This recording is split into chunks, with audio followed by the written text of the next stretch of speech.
Want help to grow your business? Download BRiN, the world's first business advisor in your pocket. To find out more, visit BRiN.ai or search the App Store today. Hi, I'm Beaumont and welcome to Secrets Exposed. This is the show that takes you up close and personal with world-leading business experts. And our topic for this interview is how to ensure you get paid on time, every time. That coming up in just a moment.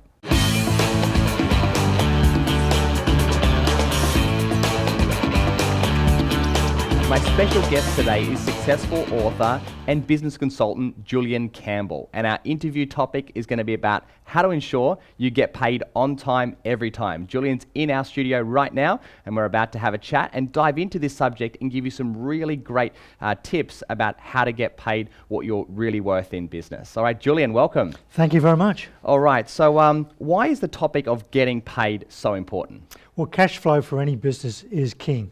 And unfortunately, if you've got no money in the business, you've got no business. And if you, for example, liken it to a car, if you're driving a big Rolls Royce or a little Mini, if you don't put petrol in the car, the car doesn't go. In a business, doesn't matter whether we're talking about a large organisation or that little one-person business, if you don't have cash flowing through that business, the business will just stop. And what are some of the consequences? If people don't take this as serious and they just choose to neglect it, what are some of the things that could happen to the business? Well, we're familiar with the sad statistics of how many businesses fail every year, and unfortunately 25% of those businesses that fail do so because of poor cash management or credit management or getting their pricing wrong. So if you don't have your money right, if you don't have that cash flowing through your business, the business is going to stop and probably go under. Okay, and if you do treat this as important and you'll learn the skills, which is what we're going to talk about in this interview, what are the advantages to a business that gets this right?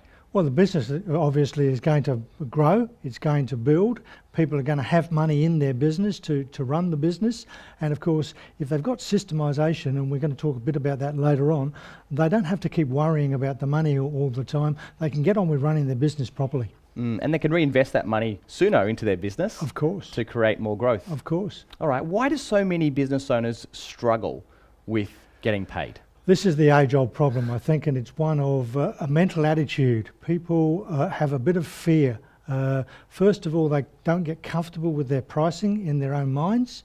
Their money, there's always that old statement that money is the root of all evil.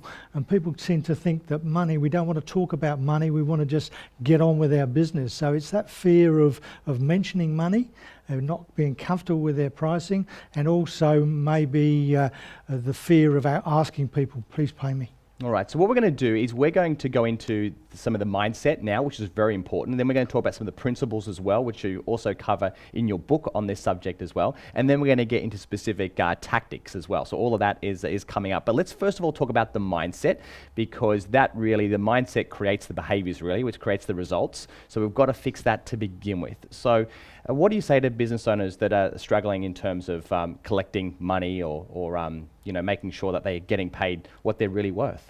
Well, many of us in business are aware of the secret, which of course is not a new thing. It's been around for thousands of years. The law of attraction. You attract into your life what you think about. And if you go around thinking, I'm not worth that amount of money, or nobody's going to pay me, then that's exactly what you're going to be attracting into your life. Or I might lose the client. Sometimes people think they're going to lose the client if I ask for the money, or I've got to do more first. I don't want to kind of inconvenience someone. Well, that's very important. And of course, people think if I put my prices down lower, I'm going to get more clients, which is really contrary to what the real effect is. People want quality and service. Price, the statistics tell us that only about 9% of people buy on price. The others buy on perceived value. And therefore, the people that buy on price, we don't want them as customers anyway. They'll send you broke. They're the ones who always whinge and complain and carry on. So let's focus on the ones who want quality, and if you have a low price, they'll expect a low quality. So let's talk about, again, the mindset. Any other points that we need to, when you work with lots of business owners that struggle with this area, and how do you get inside their head and help them to reframe their thinking around collecting money? Well, we focus them on the fact that they've got to this position. They've learnt this over many, many years. They've invested time and money into getting their own level up to offering this product or service to the clients. And we have to show this is how much you're really worth. One of the particularly people that I have problems with are the people in the arts and crafts. You know, someone spends a long, long time painting a picture, and they go, well, I can't really charge someone $5,000 for that, so I'll sell it for $300. And when you look around it, there are paintings selling for $5,000, $10,000, $15,000, even hundreds of $1,000s. So, you know, it is a mindset. The people that are selling for those high prices are comfortable with saying, I'm worth this money. Any other ideas of turning those negative beliefs into positive ones? I used to practice in front of the mirror. When I first got into speaking, and you know, there are speakers that get lots of money and there are speakers that get very little. And I used to, people earning a lot of money speaking, so I'm worth that. So I used to stand in front of the mirror going, I'm worth $1,000, I'm worth $1,000. And then the phone call came one day. We'd like you to do a speaking engagement. And how much are you going to charge? And I went, for $500. And they went, oh, that's great.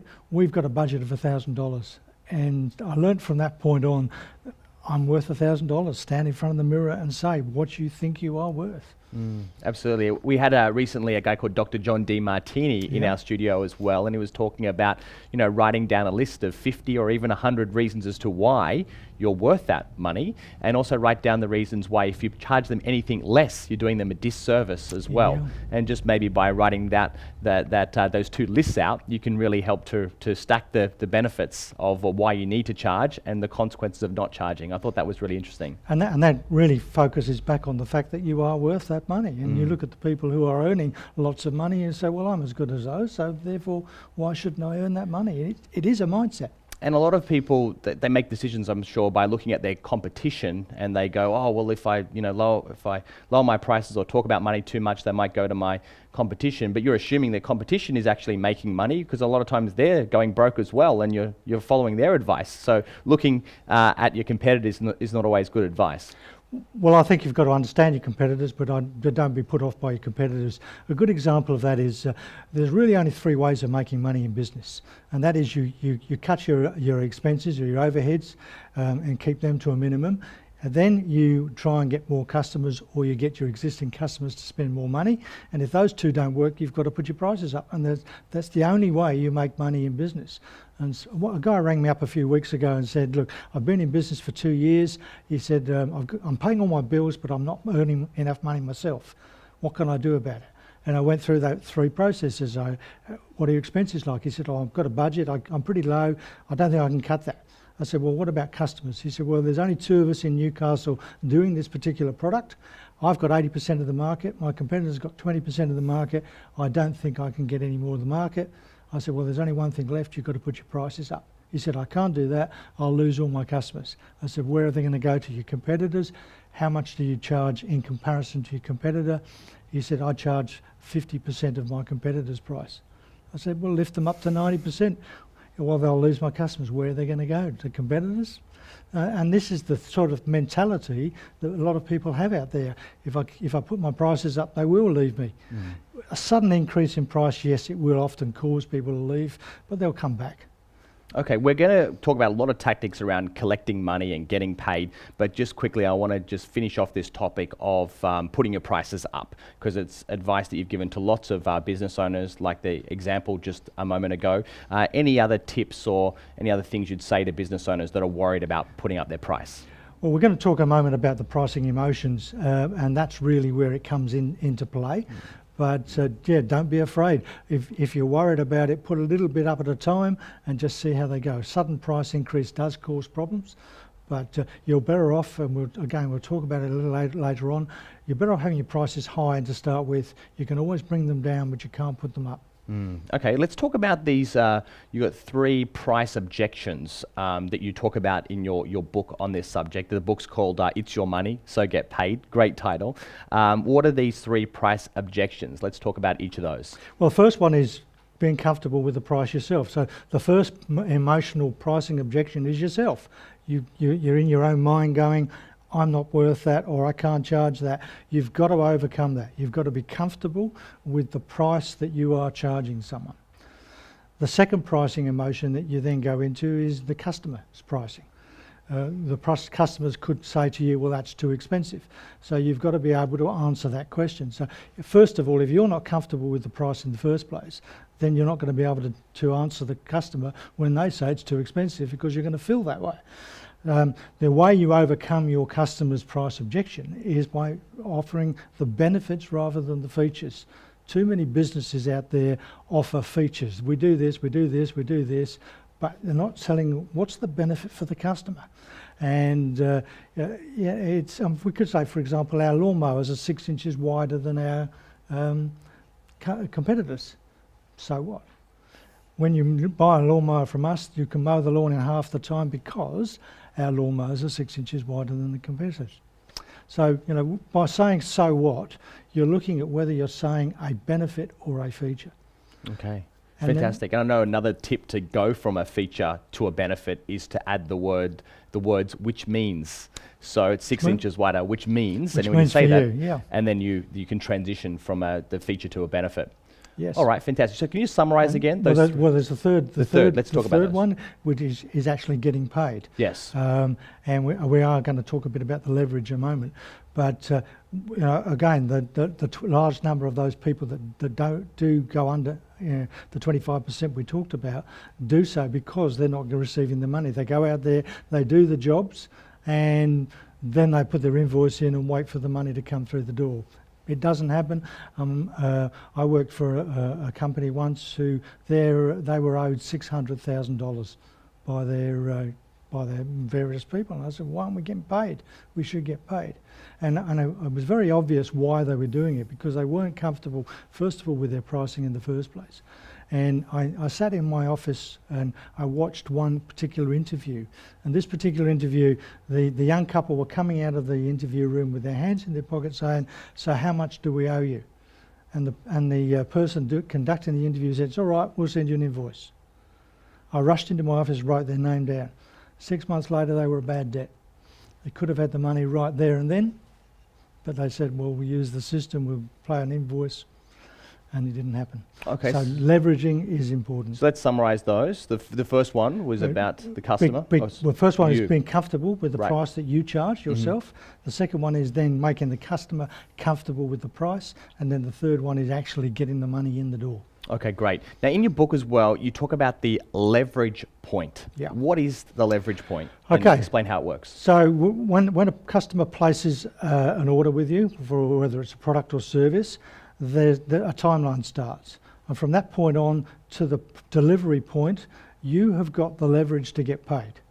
Once you have delivered the product or service, then the customer now has the leverage to get paid.